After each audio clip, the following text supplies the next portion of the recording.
जीवन परमेश्वर के द्वारा दिया गया वरदान है। इस जीवन को हमें बहुत सतर्कता से जीना चाहिए।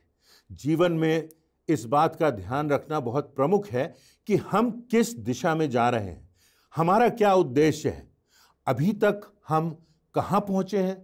उसके साथ ही हमें यह भी ध्यान रखना है कि हमारे जीवन की क्या सार्थकता है। इन बातों की प्रमुखता के कारण और इन बातों की संवेदनशीलता के कारण ही हम परमेश्वर के वचन के अनुसार उसके मार्ग पर आगे बढ़ते जाते हैं।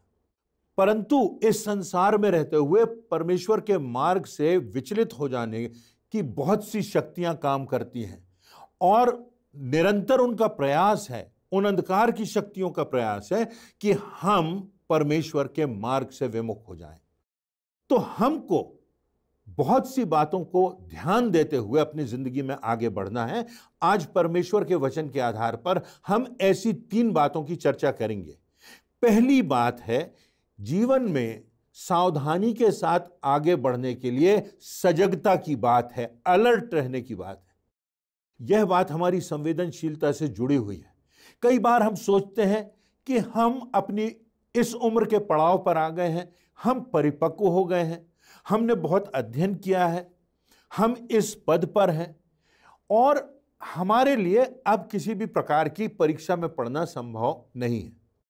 हम समझते हैं कि हम तो किसी विशिष्ट नाम से जाने जाते हैं, हमारे आगे डॉक्टर लिखा है, इंजीनियर लिखा है, बड़े कोई बिजनेस में हम हैं।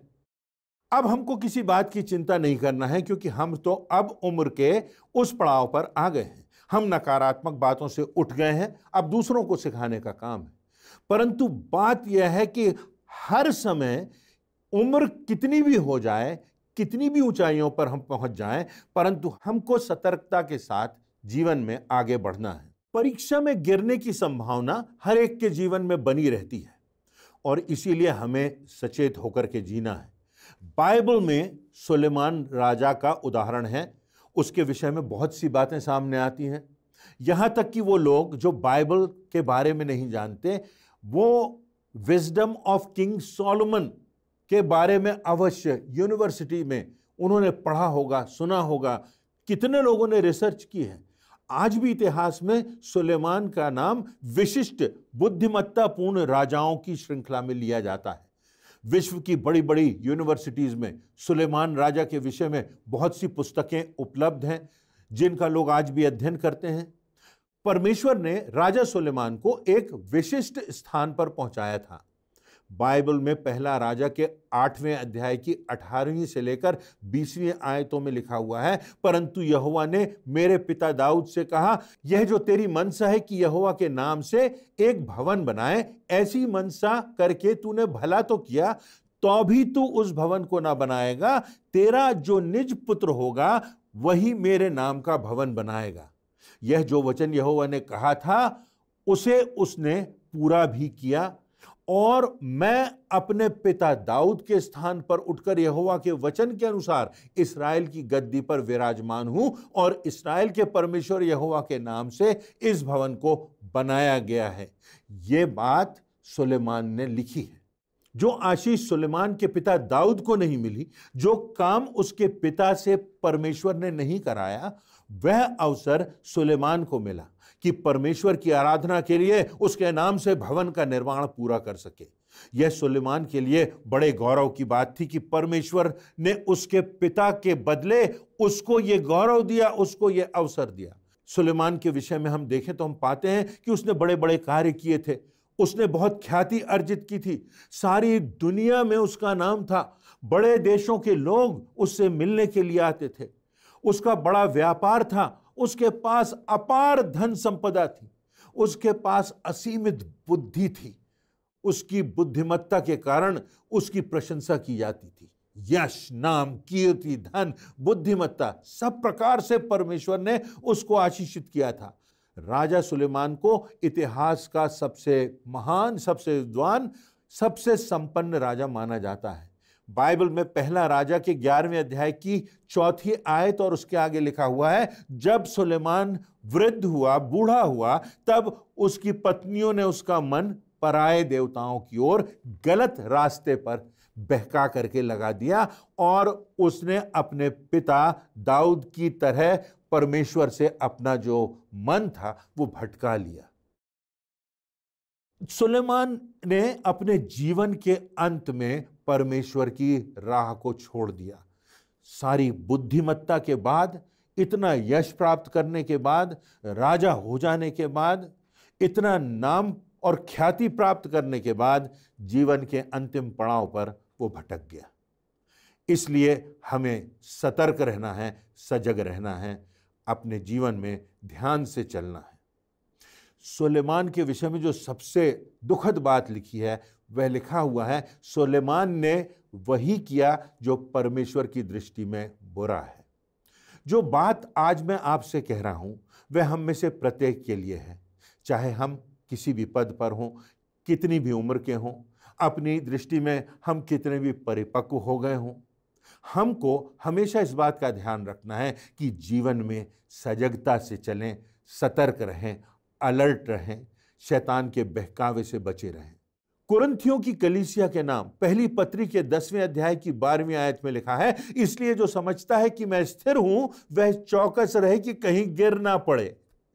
अपने जीवन में हमको सजग रहना है और जहां हमने सोच लिया कि अब तो हम अडिग हो गए, अटल हो गए, वहीं शैतान हमको परीक्षा में डाल सकता है।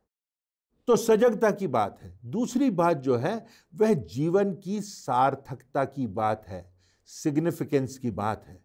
परमेश्वर ने जो हमको जीवन दिया उसमें क्या सार्थकता है?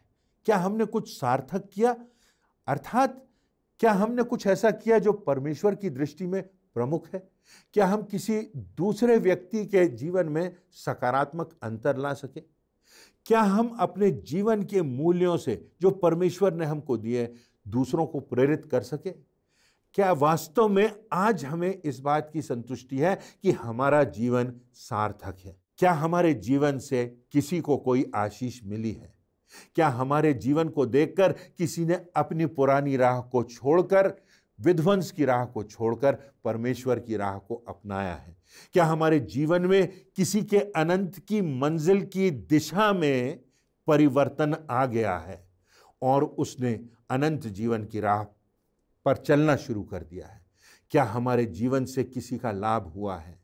जब यूहन्ना बपतिस्मा देने वाले ने अपने शिष्यों को प्रभु यीशु मसीह के पास इस प्रश्न के साथ भेजा कि क्या आने वाला मसीहा तू ही है या हम किसी और की प्रतीक्षा करें, तो प्रभु यीशु मसीह का उत्तर सार्थकता से, प्रमाणों से परिपूर्ण था। मत्ती रचित सुसमाचार के 11वें अध्याय की 4 से 6वीं आयतों में प्रभु यीशु मसीह कहते हैं, जो कुछ तुम सुनते हो और देखते हो वह सब जाकर यूहन्ना से कह दो कि अंधे देखते हैं, लंगड़े चलते फिरते हैं, कोढ़ी शुद्ध किए जाते हैं, बहरे सुनते हैं, मृतक जिलाए जाते हैं और कंगालों को सुसमाचार सुनाया जाता है। क्या है हमारे जीवन की गवाही? क्या किया है अपने जीवन में हमने? क्या किसी के जीवन में हमने कोई सकारात्मक परिवर्तन करने का प्रयास किया है? क्या हमने किसी के लिए प्रार्थना की है? क्या हमने किसी को प्रोत्साहित किया है कि वो परमेश्वर के मार्ग पर आगे बढ़ सके? पौलुस प्रेरित के जीवन का उदाहरण हमारे सामने है। उसने 5 देशों की यात्राएं की थी, 14 कलीसियाओं की स्थापना की थी, अपनी जिंदगी में लगभग 10,000 मील की यात्रा की थी। उसने नए नियम की अधिकांश पुस्तकें भी लिखी हैं। उसकी लेखनी से आज भी ना जाने कितने लोगों के जीवन में परिवर्तन आता है, प्रेरणा मिलती है, लोग प्रभु यीशु मसीह के निकटता में अपने जीवन को लाते हैं। बाइबल में यूहन्ना रचित सुसमाचार में वर्णन है एक सामरी स्त्री का जो पापों में गिरी हुई थी, कोई उससे बात करना पसंद नहीं करता था, जिसके साथ कोई जल भरने कुएं पर जाने को भी तैयार नहीं था। उसके संदर्भ में यूहन्ना के 4 अध्याय की 28वीं आयत के आगे लिखा हुआ है, जब वो स्त्री प्रभु यीशु मसीह से मिली तब स्त्री अपना घड़ा छोड़कर नगर में चली गई और लोगों से कहने लगी कि आओ एक मनुष्य को देखो जिसने सब कुछ जो मैंने किया मुझे बता दिया, कहीं यही तो मसीह नहीं? सो ये नगर से निकलकर बहुत से लोग उसके पास आने लगे। यह पापनी स्त्री थी, सामरी स्त्री थी, जिसको लोग छोटी जाति का समझते थे, और पापों के दलदल में फंसी हुई थी, जब प्रभु यीशु मसीह से उसका सामना होता है, जब वो मसीहा को पहचान लेती है, तो उसके जीवन से एक गवाही होती है और उसके जीवन की गवाही से बहुत से लोग प्रभु यीशु मसीह की निकटता में आते हैं, प्रभु यीशु मसीह के वचनों को सुनते हैं। परमेश्वर ने हमें इसलिए नहीं बुलाया कि हम व्यस्त रहें, परमेश्वर ने हमको इसलिए नहीं बुलाया कि हम बहुत धन कमाएं, परंतु इसलिए कि हमारा जीवन फलदायी हो, हम में आत्मा के फल लगे हों। प्रभु यीशु मसीह ने कहा कि तुम अपने फलों से पहचाने जाओगे। हमको निर्देश दिए गए हैं कि हमें फलदायी परिश्रम करना है, हमारे जीवन में हमें फलवंत होना है और उस परिश्रम को करते जाना है ताकि दूसरों के जीवन में भी परिवर्तन आ सके। तभी तो हमारा जीवन फलदायक होगा। जब ये बीज रोपित होते हैं तो दूसरों के जीवन में भी, दूसरे स्थानों पर भी फलवंत होते हैं, दूसरों के जीवन में भी वो आशीष का कारण बनते हैं। बाइबल में नए नियम में कुलुस्सियों की पत्री के पहले अध्याय की 10वीं आयत में लिखा है, ताकि तुम्हारा चाल चलन प्रभु के योग्य हो और वह सब प्रकार से प्रसन्न हो कि तुम में हर एक के भले कामों का फल लगे और परमेश्वर की पहचान में निरंतर बढ़ते जाओ। यदि हम प्रभु को प्रसन्न करना चाहते हैं, यदि हम प्रभु के योग्य, उसकी दृष्टि में स्वीकार्य ठहरना चाहते हैं, तो इसका परिश्रम यही है कि क्या हमारा जीवन सार्थक है, क्या हमारा जीवन परमेश्वर की दृष्टि में उचित है, क्या हमारे जीवन से परमेश्वर संतुष्ट है। तीसरी और अंतिम बात इसी विषय से जुड़ी हुई, वह यह संपूर्णता का जीवन, परिपूर्णता का जीवन। प्रभु यीशु मसीह ने यूहन्ना रचित सुसमाचार के 10वें अध्याय की 10वीं आयत में लिखा है, मैं इसलिए आया कि वे अर्थात हम, अर्थात संसार के सारे लोग जीवन पाएं और बहुतायत का जीवन पाएं। बहुतायत का जीवन, संपूर्णता का जीवन, संतृप्ति का जीवन, संपूर्ण आनंद का जीवन, वो सिर्फ प्रभु यीशु मसीह में प्राप्त होता है। और यही जीवन देने के लिए प्रभु यीशु मसीह इस संसार में आया।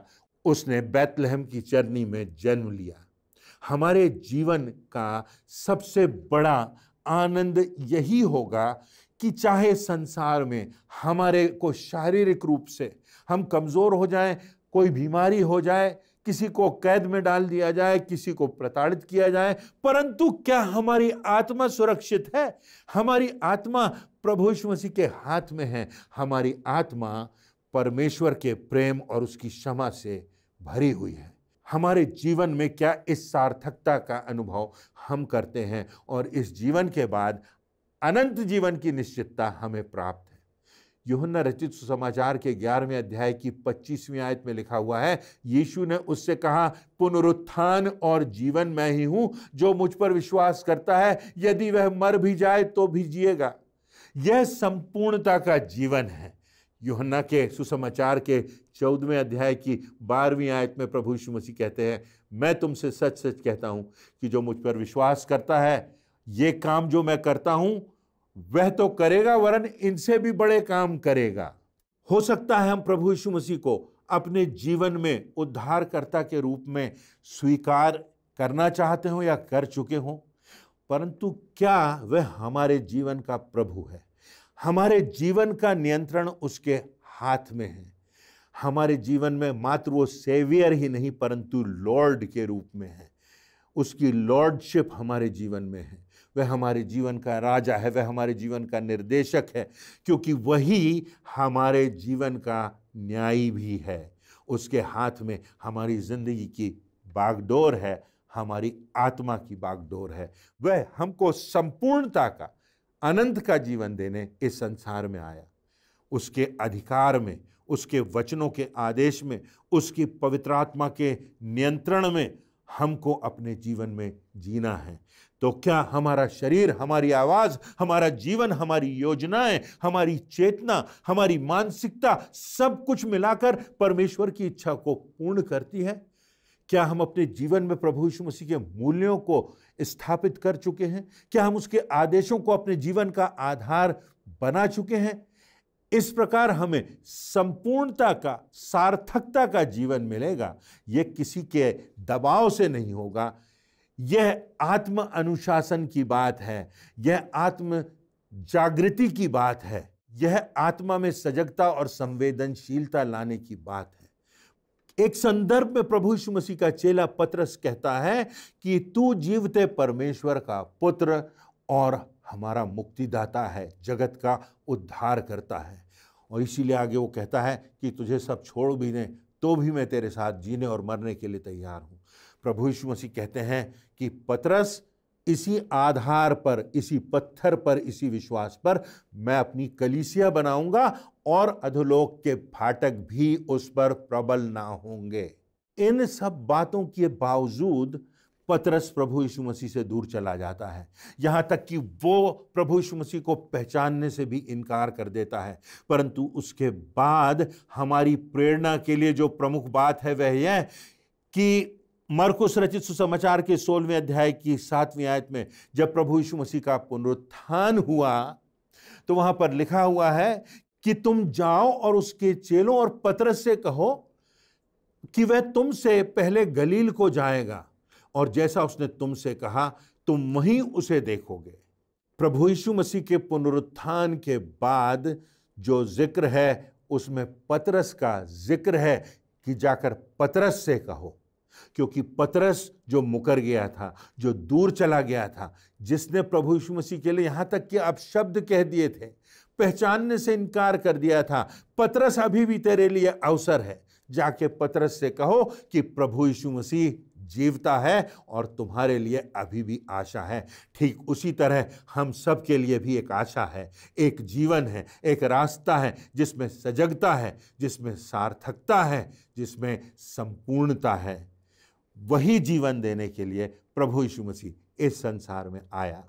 हम उस प्रभु यीशु मसीह की शिक्षाओं पर गौर करें, उसके मूल्यों को, उसके आदर्श को स्वीकार करें, उसके प्रेम का, उसके उद्धार का, उसकी क्षमा का संदेश हम सारे संसार में फैलाएं और तब हमारा जीवन परमेश्वर की दृष्टि में सार्थक होगा। तो हमें सजग रहना है, हमारे जीवन में सार्थकता हो और तब हमारे जीवन में संपूर्णता का एहसास होगा, परिपूर्णता का एहसास होगा और तब परमेश्वर का वो वरदान जो अनंत जीवन का वरदान है वो हमको प्राप्त होगा, मृत्यु का भय दूर होगा और एक भिन्नता का जीवन हम जिएंगे जिससे परमेश्वर का प्रकाश प्रकाशित होगा और बहुतों के लिए आशीष और उद्धार का कारण बनेगा। इन बातों से परमेश्वर आप सबों को आशीष देवे।